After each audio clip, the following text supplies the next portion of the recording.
আমাদের ছোট নদী চলে আঁকে বাঁকে, বৈশাখ মাসে তার হাঁটু জল থাকে। পার হয়ে যায় গরু, পার হয় গাড়ি, দুই ধার উঁচু তার, ঢালু তার পাড়ি। চিকচিক করে বালু, কোথা নাই কাদা, এক ধারে কাশবন, ফুলে ফুলে সাদা। যদিও এখানে কোনো কাশবন ছিল না, এখানে ছিল লাউয়ের মাচা। আমরা আঞ্চলিক ভাষায় বলে থাকি লাউয়ের জাংলা। আর এই লাউয়ের জাংলায় দেখেন কত সুন্দর লাউ ধরে আছে। আর এই লাউয়ের জাংলা দিয়েছে এই নদীর পাড়ের মানুষজনই। আমরা শুধুমাত্র কয়েক মিনিটের জন্য ঘুরতে এসেছি, আর তারা এখানে বছরের পর বছর জীবনযাপন করছে।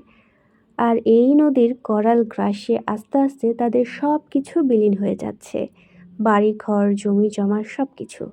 নদী যতটা দেখতে সুন্দর, তার চাইতেও ভয়ঙ্কর তার খরস্রোতার রূপ। আসসালামু আলাইকুম, কেমন আছেন সবাই?